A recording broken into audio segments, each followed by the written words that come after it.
On behalf of St James Ethics Centre, the Wheeler Centre, the Melbourne Food and Wine Festival, The Age, the City of Melbourne and the ABC, all of whom worked together to make this event possible, I'd like to welcome Philip Wollen.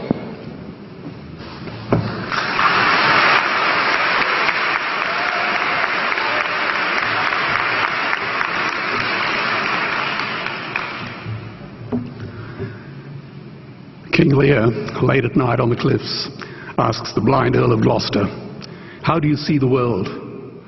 And the blind man Gloucester replies, "I see it feelingly. And shouldn't we all? Animals must be off the menu because tonight they are screaming in terror in the slaughterhouses, in crates and in cages, vile, ignoble gulags of despair." You see, I heard the screams of my dying father as his body was ravaged by the cancer that killed him. And I realized I'd heard those screams before. In the slaughterhouse, their eyes stabbed out and their tendons slashed, on the cattle ships to the Middle East, and the dying mother wail as a harpoon explodes in her brain as she calls out to her calf. Their cries were the cries of my father. And I discovered that when we suffer as equals. And in their capacity to suffer, a dog is a pig, is a bear, is a boy. Meat today is the new asbestos, more murderous than tobacco. CO2, methane and nitrous oxide from the livestock industry are killing our oceans with acidic, hypoxic dead zones. 90% of small fish are ground up into pellets to feed to livestock. Vegetarian cows today are the world's largest ocean predators. The oceans are dying in our time. By 2048, all our fisheries will be dead, the lungs and the arteries of the earth. Billions of bouncy little chicks are ground up alive simply because they are male. Only 100 billion people have ever lived. 7 billion people live today. And yet we torture and kill 2 billion sentient living beings every week. 10,000 entire species are wiped out every year because of the actions of one. And we are now facing the 6th mass extinction in cosmological history. If any other organism did this, a biologist would call them a virus. It is a crime against humanity of unimaginable proportions. But happily, the world is changing. 10 years ago, Twitter was a bird sound. www was a stuck keyboard. Cloud was in the sky. 4G was a parking space. Google was a baby's burp. Skype was a typo. And Al-Qaeda was my plumber. Victor Hugo said, "There is nothing more powerful than an idea whose time has come." Well, animal rights today is now the greatest social justice issue since the abolition of slavery. Do you know there are over 600 million vegetarians in this world? And that is bigger than the United States, England, France, Germany, Spain, Italy, Canada, Australia, New Zealand, all put together. If we were one nation, we would be bigger than the 27 nations of the European Union. Can you believe that? And despite this massive demographic footprint, we are still drowned out by the raucous hunt and shoot and killing cartels who believe that violence is the answer when it should not even be a question. Meat kills animals, kills us, and is killing our economies. Medicare has already bankrupted the United States. They will need $8 trillion invested in treasury bills just to pay the interest, and they have precisely zero.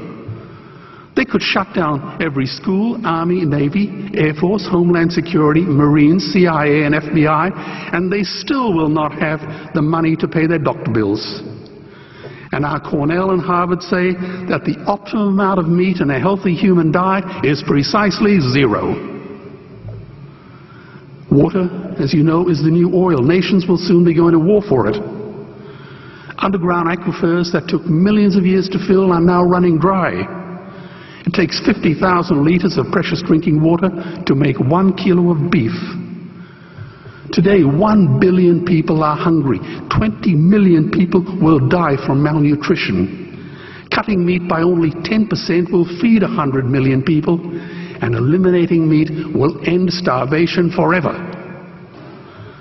If everyone ate a Western diet, we would need 2 planet Earths to feed us. We've only got one, and she is dying. Greenhouse gas emissions from livestock is 50% greater than transport, as Peter said. Cars, trains, buses, ships, lorries, the whole lot. And as I travel around the world, I see poor countries who sell their grain to the West while their own children starve in their arms. And the West feeds it to livestock so we can eat a steak? Am I the only one who sees this as a crime? Believe me, every morsel of meat we eat is slapping the tear-stained face of a hungry child. When I look into her eyes, do I remain silent?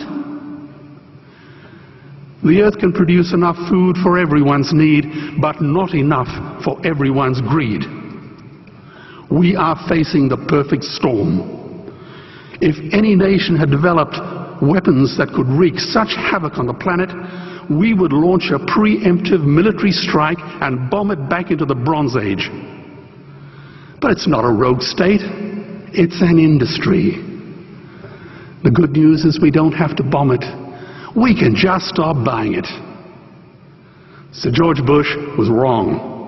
The axis of evil does not run through Iraq, Iran, or North Korea. It runs through our dining tables. Weapons of mass destruction are our knives and forks. Our proposition is the Swiss Army knife of the future.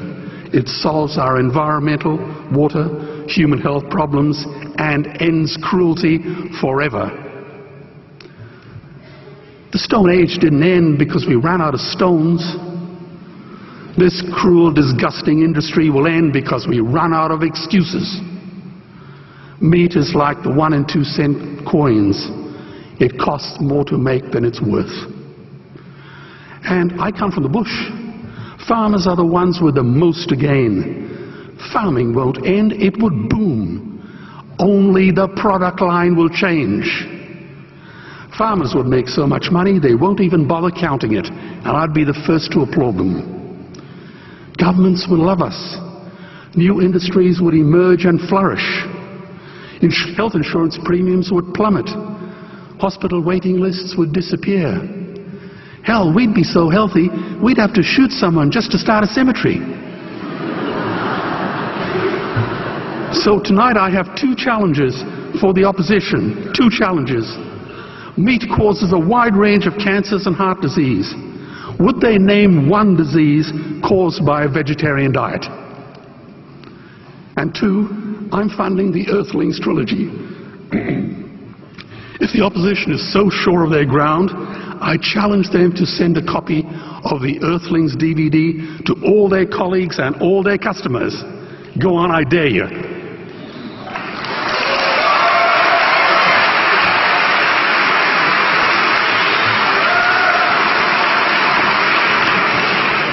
Animals are not just other species, they are other nations, and we murder them at our peril. The peace map is drawn on a menu. Peace is not just the absence of war, it is the presence of justice. Justice must be blind to race, color, religion, or species. If she's not blind, she will be a weapon of terror. And tonight, there is unimaginable terror in those ghastly Guantanamos we call factory farms or slaughterhouses. Believe me, if slaughterhouses had glass walls, we wouldn't be having this debate tonight. You see, I believe another world is possible. And on a quiet night, I can hear her breathing. Let's get animals off the menu and out of these torture chambers. Please vote tonight for those who have no voice. Thank you.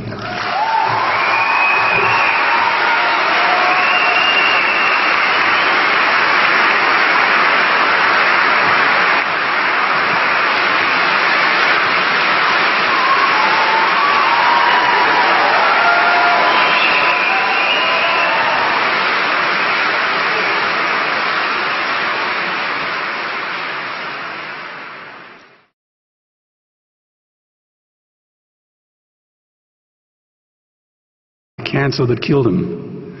And I realized I'd heard those screams before. In the slaughterhouse, their eyes stabbed out and their tendons slashed, on the cattle ships to the Middle East, and the dying mother wail as a harpoon explodes in her brain as she calls out to her calf. They